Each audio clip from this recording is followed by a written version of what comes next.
네, 오늘 추수감사 주일이고요. 또 맛있는 식사가 준비되어 있으니까 조금만 기다리시면 될 것 같습니다. 우리 신체 장기 중에 쓸개라고 하는 부분이 있습니다. 쓸개를 한자로 하면 담이 됩니다. 근데 이 쓸개가 무슨 일을 하느냐 하면은 용기를 주고 담력을 주고 담대함을 준다. 그렇게 생각들을 했습니다. 그래서 쓸개 빠진 사람 이런 표현들을 할 때 용기와 담력이 없고 줏대가 없고 소신이 없는 사람에게 그렇게 표현을 낮추어서 얘기를 합니다. 제 아내가 담낭에 종양이 있어서 쓸개를 떼내서 쓸개 빠진 사람이 되었는데요. 제게 담대한 것 보면 쓸개를 안 뗀 것 아닌가 그런 생각을 하기도 합니다. 근데 우리 믿음의 사람들도 이 담이 떨어질 때 낙담이라고 표현하는데요. 용기가 없고 그래서 좌절하고 하는 일들을 겪습니다.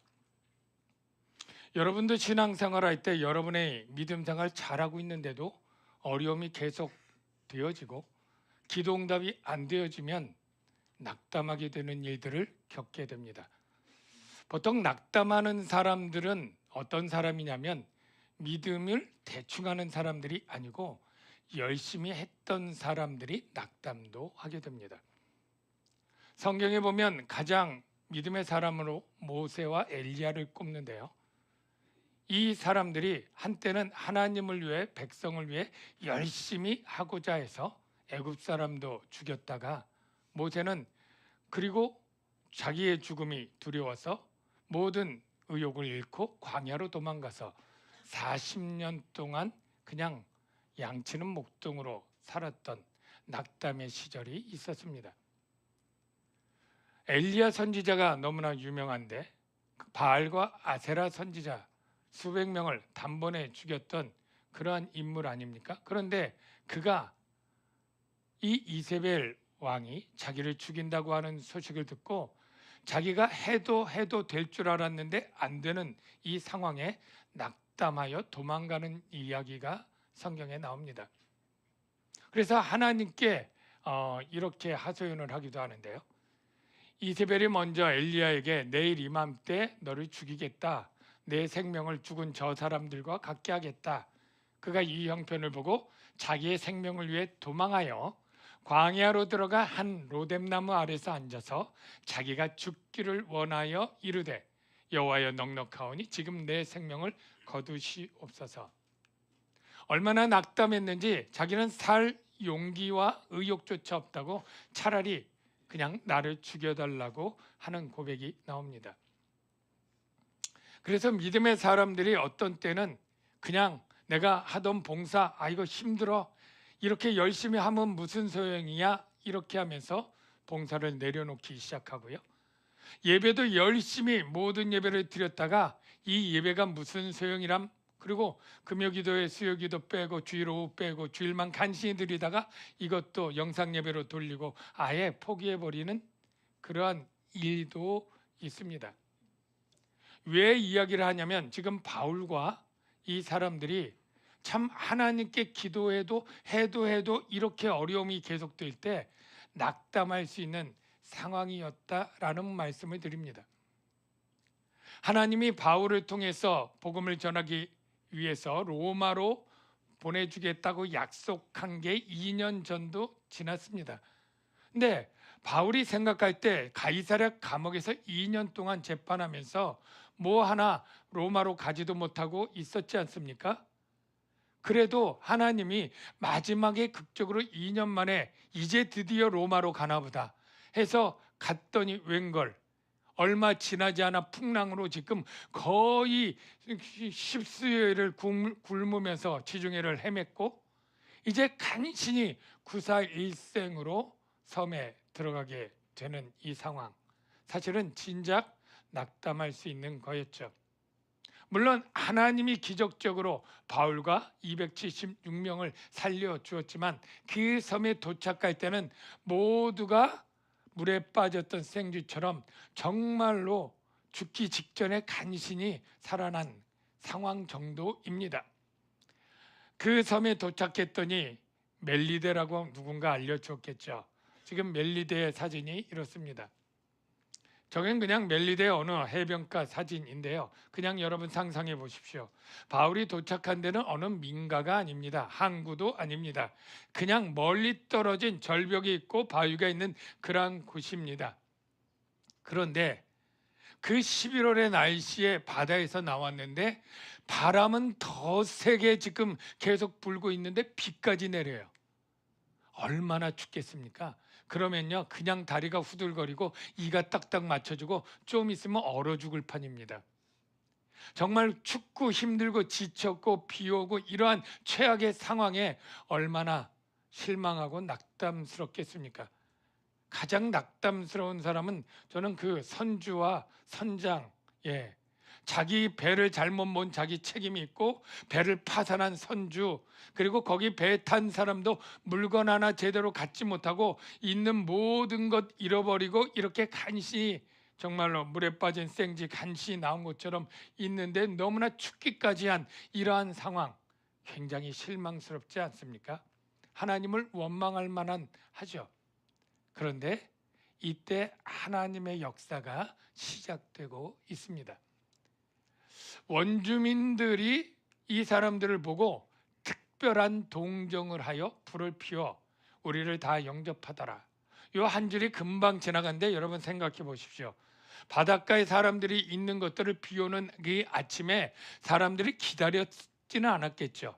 누군가 아침 일찍 돌아보다 이 사람을 본 거예요. 그리고 누군가에게 알리러 갔겠죠. 우리 같은 뭐 이장님에게 알렸거나 뭐 얘기하면 주민 여러분 그렇게 소개를 했겠지만 그 당시에 어떻게 알렸겠어요? 높은 사람들 통해서 이 한 10km 떨어진 도시의 보블리오라고 하는 사람에게 알려졌고, 이 사람이 특별한 마음을 가졌어요.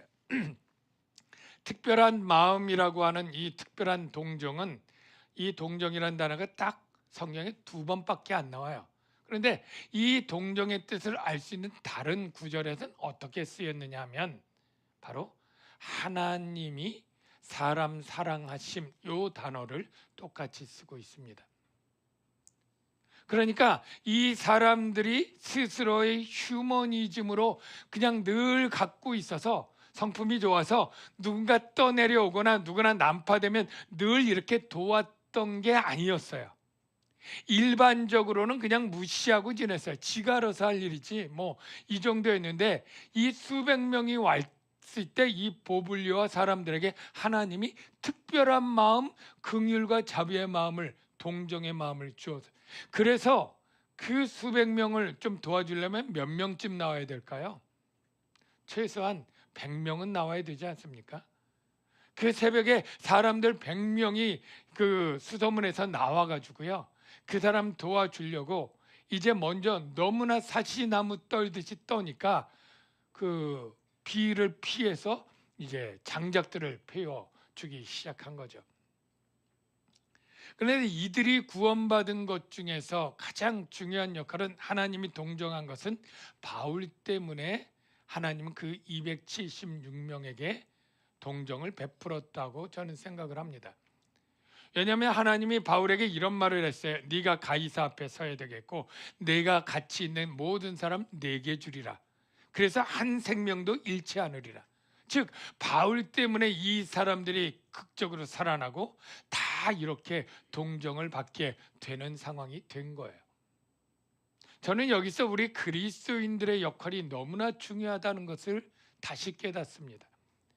여러분, 우리가 세상에서 그리스도인의 역할이 무엇일까 하는 질문을 할 때 바로 여기에 답이 있다고 생각합니다. 세상의 빛과 소금이 무엇이냐면 바로 세상 가운데서 우리가 복이 되는 거예요. 우리 때문에 그들이 복을 받게 하는 것입니다. 세상 속 그리스도인의 역할을 아브라함에게 하나님이 이렇게 말해 준 적이 있습니다. 아브라함아, 너는 복이 될지라. 너 혼자 복 받고 누려라가 아니라 땅의 모든 족속이 너로 말미암아 복을 얻을 것이니라. 세상에서 우리 그리스도인으로 말미암아 복을 받는 일이 일어나야 됩니다. 요셉도 마찬가지예요. 요셉이 애굽에 갈 때 애굽의 보디발은 하나님을 경외하는 믿음의 가정이 절대 아니고 하나님의 복을 받을 이유가 없었습니다.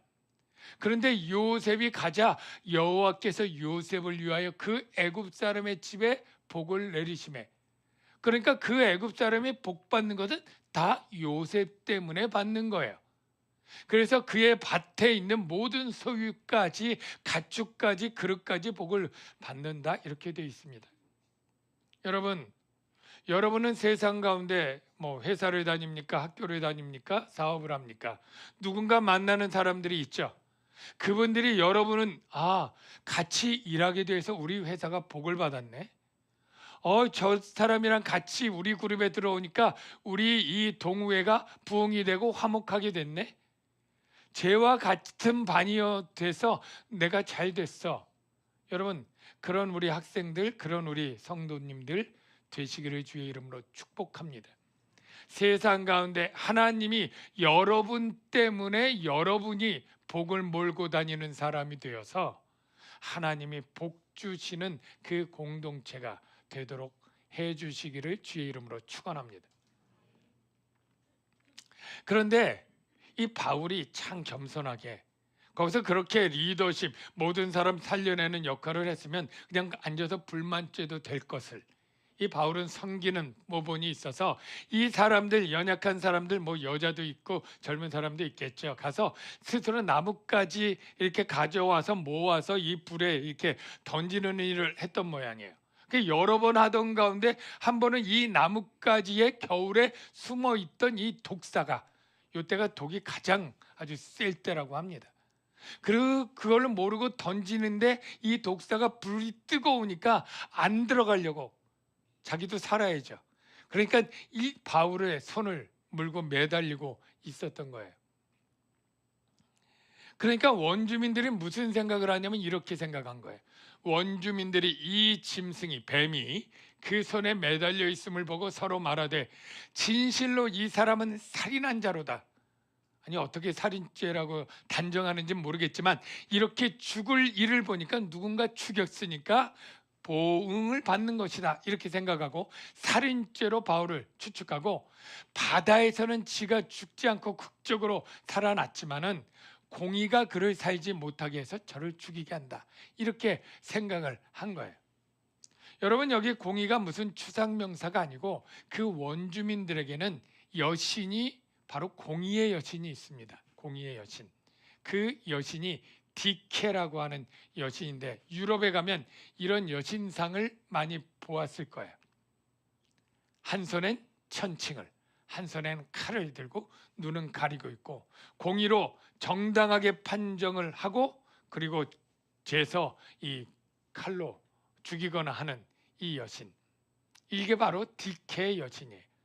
그러니까 이 바울이 누군가를 죽이고 여기 와서 극적으로 도망왔지만 이 디케 여신이 따라와서 이제 바울을 죽인다, 이렇게 생각을 하고 계속 이제 언제 죽나 보는 거죠. 곧 부풀어 오르고 이제 까맣게 되고 쓰러지고 죽을 텐데 이 시간이 한참을 지나도 멀쩡한 거예요. 그러니까 오히려 놀라면서 생각을 바꾼 거죠. 오히려 저는 신인가 보다, 이렇게 생각을 하게 됐다는 거예요. 여러분, 이 사람들이 가지고 있는 이 생각은 우리 한국에 또 많이 퍼져 있는 인과응보의 사상과 연결되어 있습니다. 여러분, 인과응보는 기독교적인 사상이 아닙니다. 왜냐하면 믿음 안에서 경건하게 사는 자가 오히려 핍박을 받고, 믿음의 사람들, 예수님부터 해서 다 악으로부터 고통과 재난을 당하기도 하지 않습니까? 그러니까 인과응보의 사상은 기복신앙과 연결되어서 한국교회에 아주 나쁜 그러한 모습을 나타냈어요. 그래서 무조건 잘 되면 내가 잘하고 있어서 하나님이 복을 받는 거고, 내가 아프거나 사고거나 어려움이 있으면 뭔 죄를 졌길래 저 집사님이 저런 병에 걸렸어, 이러한 잘못된 판단을 하게 만드는 거죠. 여러분, 분명히 알아야 될 것은 하나님의 공의는 이 세상 역사가 끝날 때 공의가 실현되고, 우리가 살아가는 현세는 아직 사탄이 있고 악이 있고, 그래서 의인이 고난을 당하고 악인이 형통한 일이 얼마든지 있다. 그래서 시인이 이런 고백을 하죠. 악인들이라도 항상 평안하고 재물은 더욱 불어나도다. 믿는 나는 종일 재난을 당하여 아침마다 징벌을 받았도다. 인과응보로 따지면 시험들 만한 일이고 낙심할 만한 일이지만, 우리가 하나님의 섭리 가운데는 얼마든지 고통과 아픔과 재난이 우리를 유익하려고 주는 것이 될 수 있습니다. 사랑하는 자들아, 너희를 연단하려고 오는 불시험은 아픔이요 괴로움이요 고통한 일이지만 그것이 우리를 연단하려고 주는 거라는 거예요. 이상히 여기지 말고 오히려 그리스도의 고난에 참여하는 것으로 즐거워하라, 이렇게 말하고 있는 거예요. 바울이 뱀에 물린 것은 굉장히 최악이었습니다. 만일 독사에 물려서 죽는다면 말이죠. 그런데 하나님이 여기서 역전의 기회를 삼으십니다. 남들은 다 독사의 독에 물려 죽을 거라고 생각했던 그때 하나님이 역사로 그 독에 해를 당하지 않게 함으로써 그들에게 어떤 신이라고 할 정도로 호의를 갖게 하고 복음을 받아들이게 하는 기회로 하나님이 삼으시는 것이죠. 저는 이 말씀이 예수님이 제자들에게 마지막 했던 이 말씀이 문자적으로 이루어진 건데요. 여러분이 잘 아는 것처럼 믿는 자들에겐 이런 표적이 따르니 그들이 곧 내 이름으로 귀신을 쫓아내며 새 방언을 말하며 뱀을 집어 올리며, 여기서부터 비슷하죠. 무슨 독을 마실지라도 해를 받지 아니하며 좀 이따 나타날 병든 사람에게 손을 얹은즉 나으리라. 이 사건이 일어나게 되는 거예요. 그래서 뱀을 떨어버리고 뱀은 거기서 불에 그냥 죽어 화형을 당해서 죽고, 바울은 멀쩡하니까 참 이 놀랍죠. 그래서 이 바울 일행과 이 사람들은 좀 특별하게 보블료가 직접 집에 머물게 합니다. 그래서 아마 백부장하고 그 로마 군병 바울과 제수들 지켜야 되잖아요. 이렇게 해서 선장이고 여기 조금 높은 사람들은 이 보블리오 집에 머물고, 나머지 사람들은 어디 머물렀을까요? 막 그 섬 주민들 홈스테이처럼 몇 명씩 이렇게 머물렀을 텐데 거기 인구가 많지가 않습니다. 지금도 인구가 17만 정도라 그래요. 몰타공화국. 우리 남해양주시가 몇 명이에요? 80만이 넘었죠. 그러니까 이 작은 도시인데 거기 있는 사람이 그 당시에는 아마 수백 명에서 1000명이 안 되는, 섬 다 동네 합쳐도 그 사람들을 276명을 다 묻게 하는 것은 아주 대단한 건데요. 그게 어떻게 가능하게 됐는지 이게 발단이 되는 사건이에요. 바울이 먼저 보블리오 집에 딱 머물렀는데 그 보블리오의 아버지, 이 보블리오는 추장 같은 사람으로 생각하면 안 됩니다. 이 이름이 라틴어예요. 그러니까 로마식 이름이에요. 아마 로마의 총독 밑에 행정 관료로 굉장히 높은 사람인데 그 집과 그 부모를 다 모시고 거기서 살면서 농장도 경영하고 이렇게 토지도 있고 그렇게 하는 사람이니까 일단 이 바울과 일행을 딱 모셔서 있는데 이 아버지가 병에 걸린 거예요. 그 병이 뭐냐면 열병과 이질이에요. 의사가 누가가 거기 동행하고 있지 않습니까? 그러니까 병명은 딱 나오는데 누가가 고칠 수도 없는 게 구급약품이라도 가져왔을 수도 있지만 다 배에서 다 버렸잖아요. 고칠 수도 없죠. 그런데 이 열병과 이질하면 오늘날 병으로 별로 심각한 병이 아니네, 이렇게 생각이 될 거예요. 오늘날에는 항생제도 많고 예방약도 있고 치료작도 굉장히 발달했는데 2000년 전에는요, 아프면 침 발라서 된장 발라서 치료하던 그런 식으로 했던 시대니까 그 병이 굉장히 중병인 거예요. 열병으로 수개월을 아프다가 탈진한 건 죽거나, 이질 같은 건 장티푸스 일종인데 전염령도 있으니까 혼자 병에서 괴로워하고 혈변 보다가 죽기도 하는 그러한 아주 병입니다. 그 병에 걸리자 바울이 들어간 거예요. 그리고 어떻게 했을까요? 볼까요? 바울이 들어가서 뭐예요? 기도하고 그에게 안수해요. 안수할 때 어떻게 그냥 안수만 했을까요? 누구 이름으로 기도했을까요? 예수 그리스도의 이름으로 기도한 거예요. 그런데 기적적으로 나은 거예요. 수개월 동안 이런저런 효험 있는 거 해도 안 났다가 기적적으로 나니까 어때요? 그 소문이 발 없는 말이 천리 간다고 소문에 쫙 퍼진 거예요. 그러니까 이 섬이 제가 크게 했죠. 서울의 이 섬이 한 반 정도 되는 사이즈예요. 그러니까 우리 강북, 한강 이북 정도 생각하면 되는데요. 한강 이북 얼마나 넘습니까? 동네가 뭐 50호, 100호로 이렇게 섬에 주변 떨어져 있을 텐데 소문나니까 그 동네마다 사람들이 아픈 사람 다 데리고 정 몇 시간씩 걸으면서 다 오는 거예요. 근데 이러므로 성 가운데 다른 병든 사람들이 와서 다 어떻게 해요? 고침을 받았어요.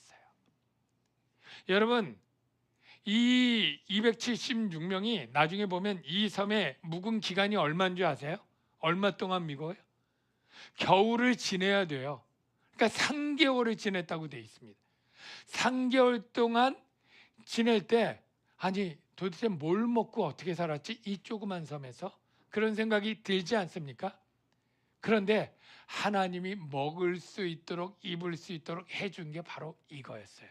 그들이 고침받고 나니까 너무나 감사해서 후한 예로, 여기 예라고 하는 것은 사례와 공경 이런 단어도 쓰니까 감사해서 그들에게 쌀도 갖고 와, 밀도 갖고 와, 보리 갖고 와, 옷도 갖고 와, 생필품 가져와 이러는데 후하게 너무나 감사하니까 넘치도록 공급하고 그들이 3개월에 떠날 때에 배까지 실어서 갈 때도 먹어야 되니까 그렇게 할 정도로 하나님이 먹이시고 입히신 일이 바로 이 치료의 사건인 거죠. 이들이 먹은 식량의 가격이 얼마나 될까 갑자기 그게 궁금해졌어요. 그래서 한 명당 10,000원씩 계산을 해봤어요. 하루에 10,000원. 뭐 그 정도면 그렇게 그러니까 3개월이니까 1인당 90만 원이에요. 276명 계산기 두들겨 보니까 2억 4천 840만 원. 근데 한 끼에 10,000원을 더 먹었다면 더 늘어났을 것이고요. 거기에다가 물세, 전기세는 없지만 써야 되죠. 빨래도 해야 되죠. 뭐 여러 가지 살면서 쓰는 물건들 뭐 다 하면 훨씬 더 많은 물자가 필요한데 하나님이 후하게 그들이 부족하지 않도록 사람들이 자기는 먹고 쓸 게 없어서 공급하는 거예요. 근데 여러분 생각해 보십시오. 우리나라도 100년 전이면 보릿고개 있었어요. 겨울 지날 때 먹을 게 떨어져 가는 그런 게 있는데 여기는 원래 부유한 섬이었을까요? 아니죠.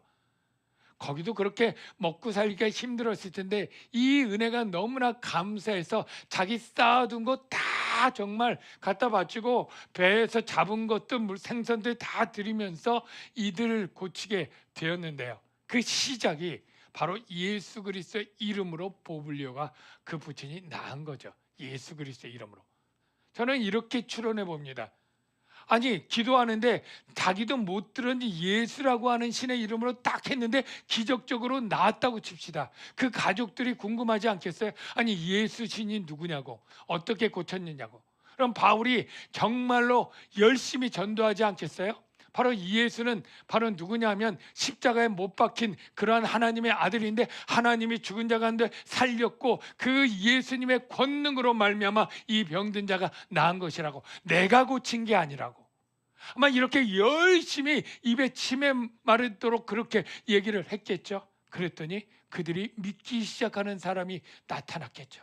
그래서 한 주 한 주 믿는 사람, 병 고치는 사람이 많아지면서 나중에 거기에서 아마 그 3개월 동안 뭐 했겠어요? 성경 공부 가르치고 예배 드리는 역사가 일어나서 거의 그 주민이 거의 다 예수를 믿는 기적의 역사가 일어난 겁니다. 20세기의 몰타 공화국인데요. 지금 몰타 공화국 17만 명 중에 종교 조사를 했는데 무려 이 캐톨릭 인구가 그때는 캐톨릭이니까요. 98% 거의 다 믿은 거죠. 물론 요즘 들어와서는 정말 세태가 악하니까 다른 뭐 몰몬교 뭐 다른 종교도 들어가고 무교도 생기고 해서 요즘은 85%로 줄었다고 하는데 하여간 이 19세기 20세기까지 98%는 거의 다 이때부터 구원받은 자들이 얼마나 많았겠습니까? 제가 이것을 보면서 바울이 이토록 하나님이 막 오래 기다리게 하고 풍랑을 만나게 하고 막 이래서 멜리데 섬에 그냥 표류해서 알거지처럼 되어서 가게 한 이 사건이 멜리데 주민들을 하나님이 사랑하사 그 영혼들을 구원하게 하는 놀라운 구원 사건으로 하나님 바꾸신 기적의 사건이다, 이렇게 생각을 합니다. 그러니까 우리가 우리의 길이 막히고 아픔이 있고 어려움이 있다고 할 때 그 낙담할 일이 아니라 그 일만 하나님께 맡기면 오히려 그곳에서 구원의 싹이 일어나고 하나님의 역사가 이루어지는 거예요. 제자들이 가장 낙담했던 역사적 순간은 언제쯤일까요? 바로 3년 동안 믿었던 예수님이 십자가에 달렸을 때, 예수님의 죽음에 낙담한 제자들을 난 물고기 잡으러 갈란다 가기도 하고, 난 엠마오로 돌아갈란다 가기도 하고, 나는 무서워서 아무것도 안 해, 그리고 다락방에 숨어서 문 다 잠그고 두려워했던 그때가 낙담했던 제자들의 모습 아닙니까? 근데 여러분이 알다시피 이 십자가의 사건은 이 사탄이 공격을 해서 이 여자의 후손 예수님을 죽이고 승리한 사건 같지만, 하나님이 이것을 완전히 180도 바꿔서 사탄을 괴멸시키고 십자가로 모든 악한 권세를 이기는 승리의 사건이 되었다는 것 여러분 다 아시죠? 그게 창세기에 이렇게 예언되어 있었죠. 여자의 후손과 뱀의 후손의 싸움. 뱀의 후손 사탄을 상징하고 여자의 후손 예수님을 상징합니다. 왜 여자의 후손이 예수님이냐 모르는 분 있을까 봐 우리는 다 남자의 후손이에요. 그런데 역사상 여자의 후손, 동정녀 마리아에게 나신 예수님만 여자의 후손이죠. 이렇게 예언을 했습니다. 하나님은 뱀에게 너는 여자와 원수가 되게 하고 내 후손도 여자의 후손과 원수가 되는데 여자의 후손은 내 머리를 상하게 할 것이요, 즉 예수 그리스도가 뱀인 사탄의 머리를 상하게 하고 뱀은 그의 발꿈치를 상하게 할 뿐이다, 이 예언을 했는데, 이 예언이 십자가 사건에서 어떻게 이루어집니까? 바로 십자가로 통치자들, 이건 초자연적 권세들이에요. 권세들을 무력화시키고 십자가로 이기게 만들었죠. 대역전입니다. 바로 예수님이 죽음을 통하여 죽음의 세력을 잡은 자 마귀를 멸했다. 똑같이 십자가에서 이루어졌어요.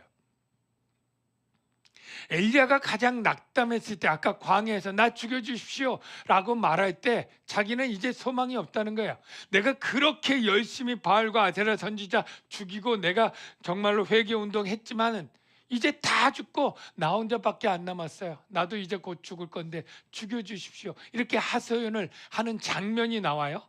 정말 좌절하고 시리와 낙담과 이런 상황에 딱 있어서 나만 남았습니다 라고 말할 때 하나님이 뭐라고 얘기합니까? 나만 남은 게 아니고 7,000명이나 남아있다. 너는 다시 일어나서 내가 줄 사명을 감당해라 하고 3가지 사명을 딱 줍니다. 3명에게 기름 부은데 이 3명의 기름 부은 자들이 다 역사의 중요한 사건들을 이루어서 하나님의 일을 이루어 갑니다. 우리는 믿음 생활 잘해도 힘들고 어려운 일을 겪어요. 아픔을 겪어요. 여러 번 겪다 보면 좌절하고 낭망합니다. 그런데 그래선 안 돼요. 오히려 그 나를 낙담시키고 실망하는 일을 우리가 믿음으로 하나님을 계속 붙잡기만 한다면, 하나님의 손 가운데 있다면 얼마든지 하나님은 일하셔요. 그래서 그 해와 아픔과 슬픔을 기쁨으로, 그리고 구원으로, 선으로 바꿔내실 수 있는 하나님을 저와 여러분이 믿읍시다. 요셉이 이렇게 고백을 하죠. 당신들은 나를 해하려 했지만 하나님은 그것을 선으로 바꿔서 많은 생명에 구원하게 하셨다. 저와 여러분이 일어날 수 있는 힘 오직 예수님에게서 옵니다. 그래서 이런 찬양 있죠. 예수의 이름으로 나는 일어서겠다. 원수가 날 향해도 난 두려워하지 않고 쓰러져 있지 않으리. 그리고 나는 일어섭니다. 아픔이 있다 할지라도 더 이상 내 삶에 아픔이 아프게 하지 않겠습니다. 이런 찬양이 있는데요. 이게 두 가지 찬양인데 제가 묶어서 같이 부르면 좋겠다 해서 요청을 했어요.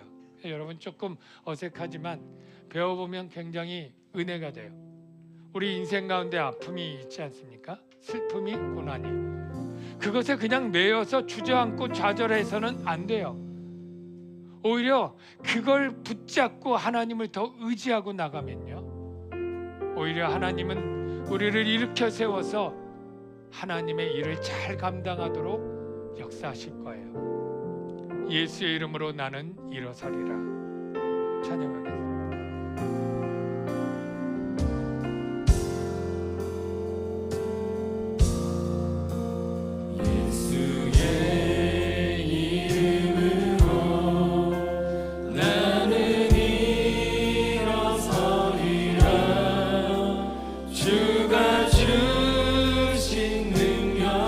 나는 일어서리라.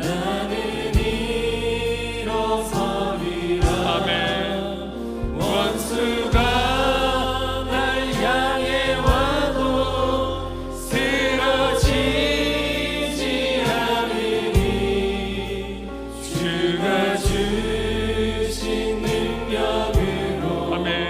주가 주신 능력으로. 아멘. 주가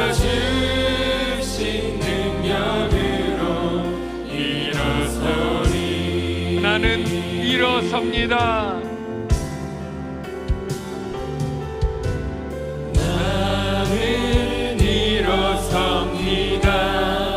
더 이상 내 삶에 아픔이 아프게 두지 않겠습니다. 나는 예배합니다. 내게 약속하신 그 자리로 다시 한번 나아갑니다. 나는 일어섭니다. 나는 일어섭니다. 더 이상 내 삶에 아픔이 아프게 두지 않겠습니다. 아멘. 나는 예배합니다. 내게 약속하신 그 자리로 다시 한번 나아갑니다. 다시 한번 나는 일어섭니다. 나는 일어섭니다. 더 이상 내 삶에 아픔이 아프게 두지 않겠습니다. 나는 예배합니다. 내게 약속하신 그 자리로 다시 한번 나아갑니다. 사랑하는 성도 여러분, 우리의 인생 가운데 아픈 일이 있나요? 힘든 일이 있나요? 그것이 오래되어서 너무 힘들어 주저앉고 예배도 포기하고 봉사도 포기하고 그렇게 믿음을 포기하고 있는 그러한 때가 있었나요? 그러한 일을 겪고 있나요? 그러한 일을 마주될 수 있겠나요? 우리가 그때 하나님 그 아픔을 통해 내게 역사하시는 주님을 붙잡아야 됩니다. 주님을 붙잡기만 하면 하나님은 내 삶에 새로운 일을 이루어 주실 거예요. 다시 일어설 수 있게 하시고 예배의 자리로 나올 수 있게 해주실 거예요. 우리 이 시간에 기도합시다. 하나님, 내가 일어설 수 있게 하여 주시옵소서. 다시 예배의 자리로 믿음의 자리로 설 수 있도록 인도해 주시옵소서. 내 손을 잡아 일으켜 세워 주시옵소서. 우리 주여 한번 외치고 통성으로 간절히 기도하겠습니다. 주여,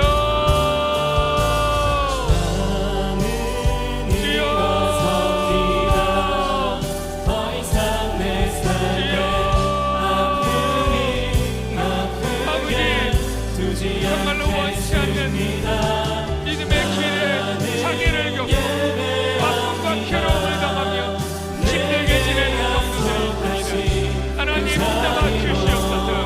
하나님 그 아픔을 우리가 견디지 못하여 주저앉지 않게 하여 주옵소서. 다시 그 아픔의 자리에서 일어나게 하여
성도들마다 아픔이 없는 성도가 없고 어려움이 없는 성도가 없습니다. 그러나 그 아픔과 어려움에 침몰하여 주저하지 않게 도와 주시옵소서. 다시 믿음의 자리로, 예배의 자리로, 주를 섬기는 자리로 일어나 걸어갈 수 있도록 주여 붙잡아 주시옵소서. 그 어떤 것도 나를 침몰시키거나 함몰할 수 없음을 당당하게 선포할 수 있는 믿음을 주시옵소서. 예수님의 이름으로 기도합니다. 아멘. 준비하신 예물